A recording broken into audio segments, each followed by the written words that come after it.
hasil hegemoni ketika Indonesia diliberalisasi sehingga tubuhnya itu menjadi tubuh pasar bebas.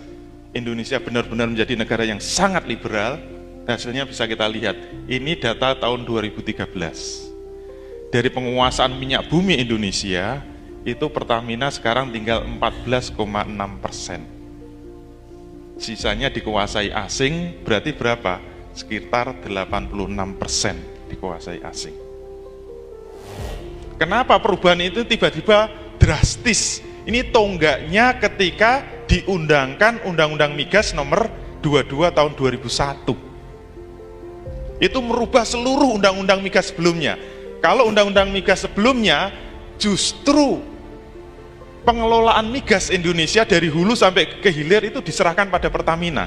Maka zamannya Pak Harto, walaupun kita sangat mungkin banyak yang nggak suka dengan Pak Harto, tapi penguasaan Pertamina itu masih sekitar 90%, asing itu 10%. Tapi begitu undang-undangnya dirubah, kemudian dipersilahkan liberalisasi migas di Indonesia itu dari hulu sampai ke hilir, akhirnya yang langsung berubah itu hulunya. Sektor pengeboran minyak, penguasaan sumber-sumber minyak, sumur-sumur minyak, semuanya dikuasai asing. Pertamina tiba-tiba berbalik tinggal 14%. Dalam waktu yang sangat singkat. Cuma ini belum kafah gitu ya.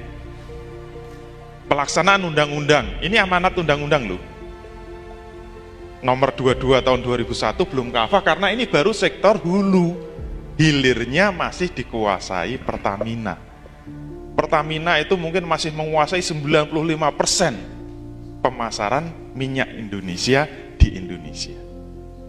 Kalau nggak percaya keliling seluruh Jogja, SPBU yang kita temui mereknya apa? Pertamina kan. Kalau berbeda paling Pertamini. Yang ada pompa bensin asing itu paling cuma Jakarta. Mungkin ada Shell, ada Chevron, ada Petronas dan sebagainya, itu Jakarta.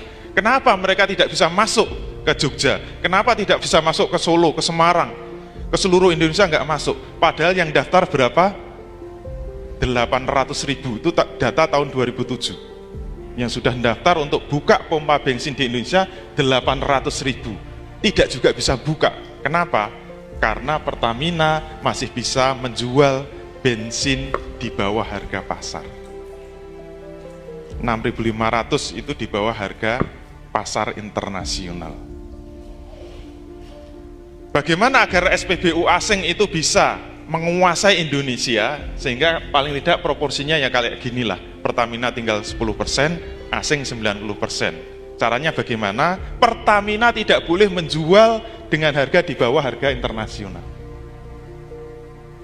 Walaupun kemarin terjadi perdebatan ketika dinaikkan dari 6.500 menjadi 8.500, Menteri Keuangan mengatakan kita masih mensubsidi 1.500. Itu kan baik hati. Coba bayangkan, premium dengan RON 88 itu 10.000 katanya harga internasional. Padahal Shell dengan RON 92 itu harganya 10.200.